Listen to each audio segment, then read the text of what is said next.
So the title of this slide might seem a bit clickbait because the price of Senseonics stock right now is over $2 a share, and we've said here that we believe it's overvalued at $1 a share. Well, we probably argue it's overvalued at 50 cents a share, and today we're going to show you how we arrived at those numbers.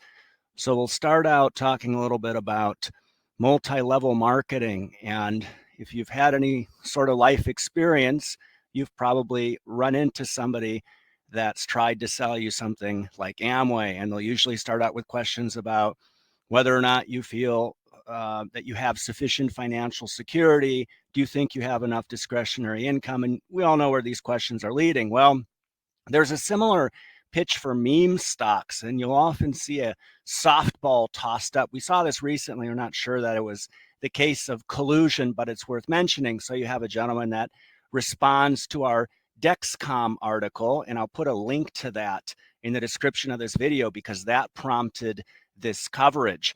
So this gentleman says, which stock is best, Dexcom or Senseonics? And both are doing something similar. And the first mistake there is comparing these two firms as if they're on the same footing. That's hardly the case. We'll explain why. And then you see somebody come up behind them and say, well, Senseonics, obviously, it's a 69 bagger, mate. And then everybody starts stroking each other off about how much money they're going to make on this meme stock. So the first question, and of course, the question that everyone asks with meme stocks is there a, because there's an arbitrary selection around which stock becomes the next meme stock, but is there a sufficient thesis underneath all the hype? That's what we're going to talk about today. So when we look at the continuous glucose monitoring market, this is what we've written about recently. We found there were two market leaders in this space. Dexcom with a 20% market share and Abbott 30% market share. That was as of 2020. And both of these firms develop sensors that are replaced every 10 to 14 days. Well, there's also another competitor worth noting, and that's medical device monster Medtronic. We happen to be investors in Medtronic. They haven't been able to compete. Their diabetes division sucks, and they should do something about it. And the CGM device that they developed requires 2 pinpricks a day to calibrate. So sure, it's more accurate because people are having to prick their fingers twice a day, sort of the same exercise they were having to perform prior to the CGM device they purchased. So it really defeats the point. Now, the appeal in both business models, Dexcom's G6 and Abbott's Freestyle Libre, is the fact that you have a lot of consumables. So Dexcom has 80% disposable revenues, high margin revenues. That's very attractive to investors who will fund companies like this because they can make a lot of money. So longer life sensors may benefit the consumer, but they don't benefit investors. That's very important. So that brings us to Senseonics. This company offers a 180-day sensor life, but the devil's in the details. So we're going to mention this and come back to it. So on the tin, it says they need 2 pricks a day for 21 days. So you need to prick your finger twice a day for that duration.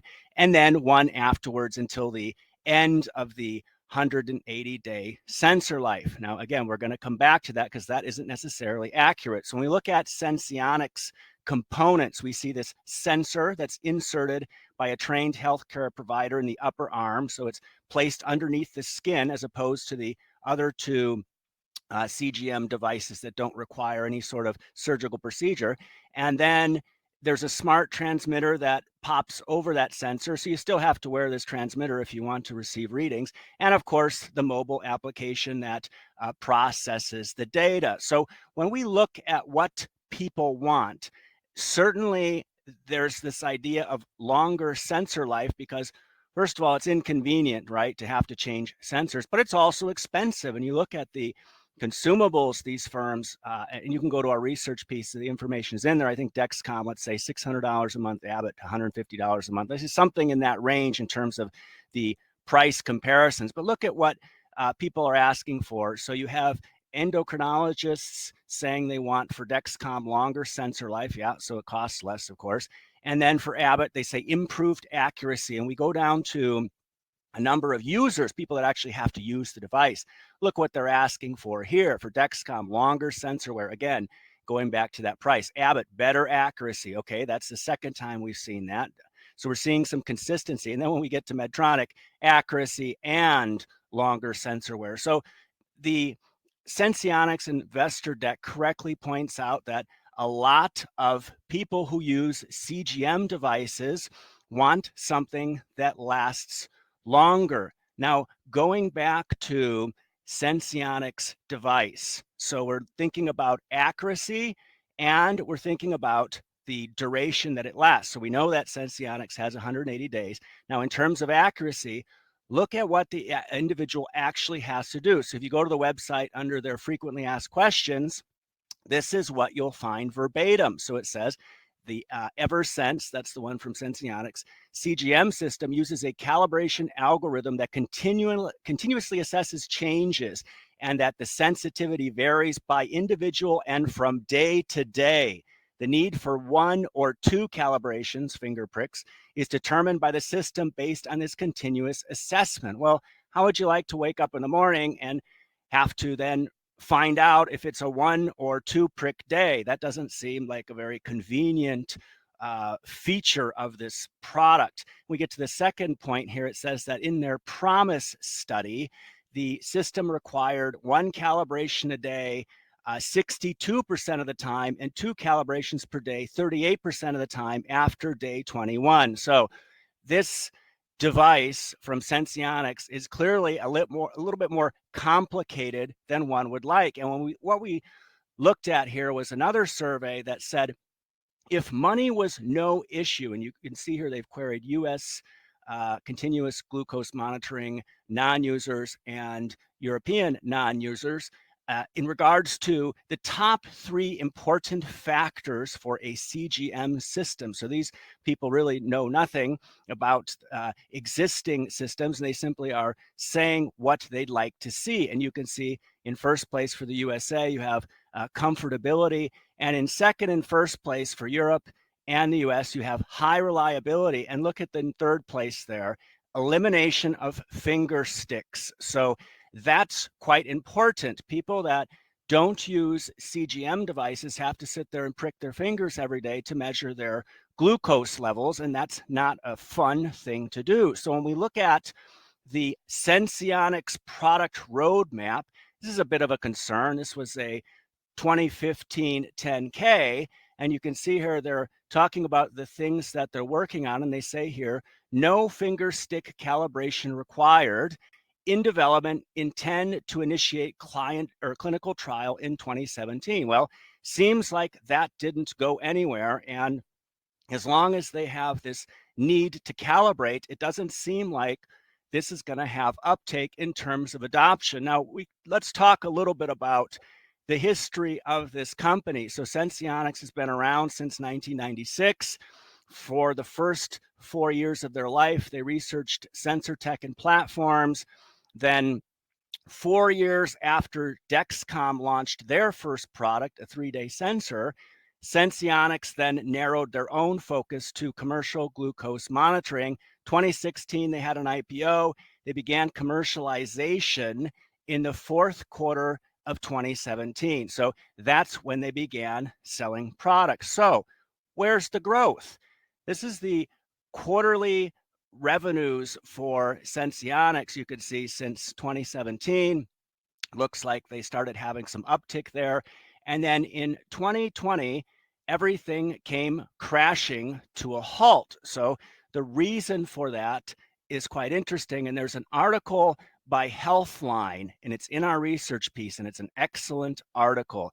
This is the title of it. It says, Senseonics halts sales of Eversense implantable CGM in wake of COVID-19 crisis. And what they talk about in that piece is quite interesting. So in March 2020, the company laid off about half their workforce and retained only researchers, some quality control experts, and a few salespeople. Not the sort of thing you want to do when you're scaling your company, while they search for new investors, partners, and or a possible acquisition. That's the kiss of death when companies talk about that.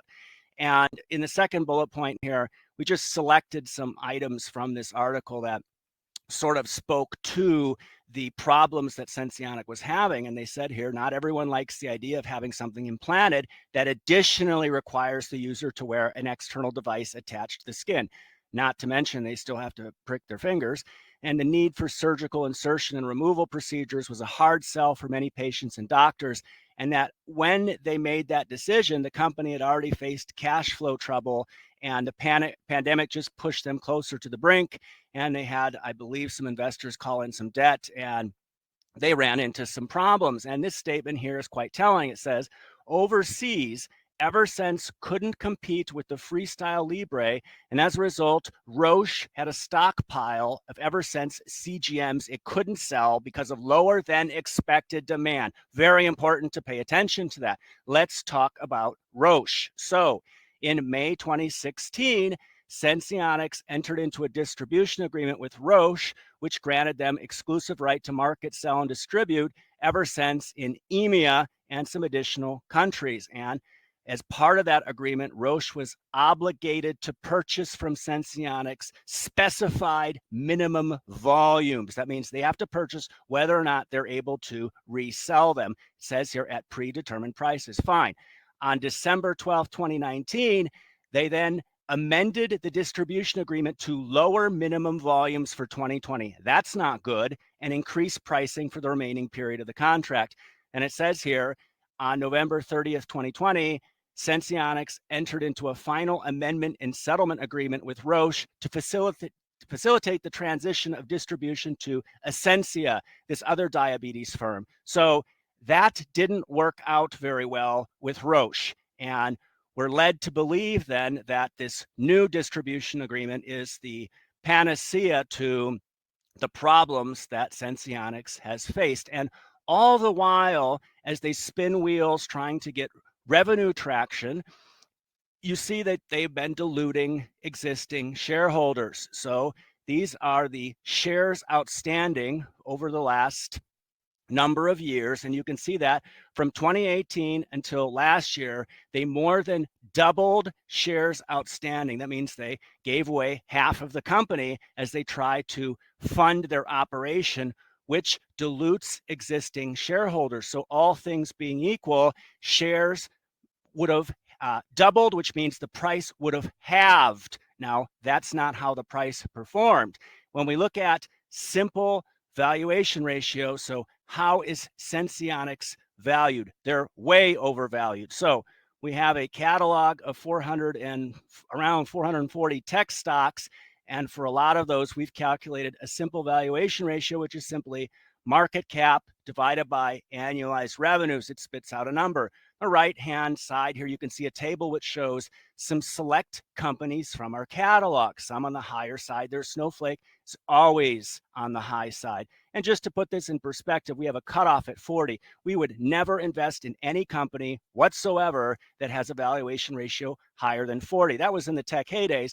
These days, we probably wouldn't invest in something with a ratio over 20. And you can see that some of the firms there are quite rich. Look at Senseonics, 66. That's extremely high. So the average in our catalog is around 10. So if Senseonics was valued the same as Snowflake, probably one of the most hyped up, for a good reason, SaaS companies out there with tremendous promise.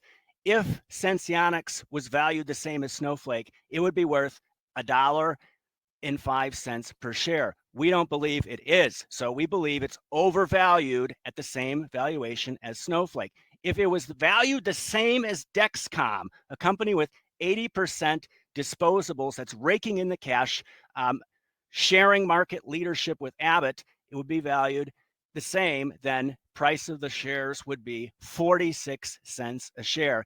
And then if it was valued around our universe average, which is where we argue it should be valued based on the fact that they spin wheels, dilute shareholders, and can't seem to get revenue traction, we put that price of the share at 33 cents. So that's how we came to that number on the title slide, which now brings us to the future of this company. So the big news this past February was that they received FDA approval for their latest and greatest product. And alongside the announcement of their partnership with Ascensia, they had made these projections. And when they announced FDA approval, they dropped their guidance. You can see here before for 2022, they were guiding to $30 million to $40 million in revenues. Okay, great. So what actually happened when FDA approval came out, they changed their guidance to around half of what was expected. So they said, well,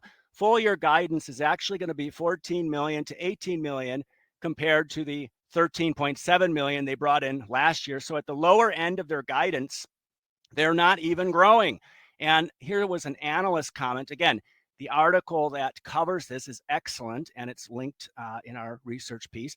They said, we struggle to understand why the guidance assumes zero growth at the low end, particularly with a brand new product approved, the pandemic abating versus 2021, and Ascensia's partnership only just beginning. Exactly. Is it possible maybe that Ascensia is running into the same problems that Roche did? Roche bailed, and now you have somebody else stepping in. So here's probably the most important takeaway from this deck. This statement right here. Installed patients fell from 5,000 at the end of 2020 to 3,200 at the end of 2021. Yet sales rose from 5 million to 14 million, suggesting that Ascensia has excess inventory. It suggests a whole lot more than that. It suggests that people don't want to use this CGM monitoring device. So in this case, you need to pay very close attention if you want to get on board with this firm.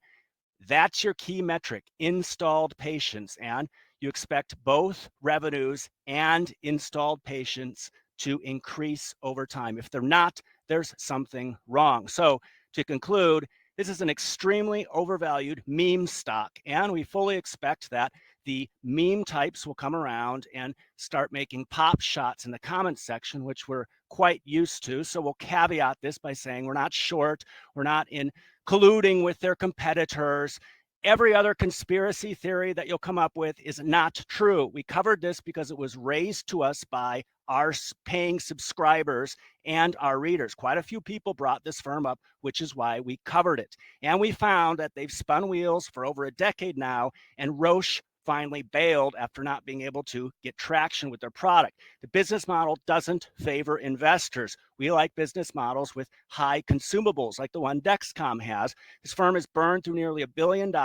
Success is always just around the corner. And now with their FDA approval that we've all been waiting for, it's met with weak revenue guidance. There's nothing to see here. So that's our takeaway on Senseonics. Please put your comments in the comment section. Make sure to subscribe to our channel, share our brand with your friends and family. Thanks so much for taking the time to watch this video today.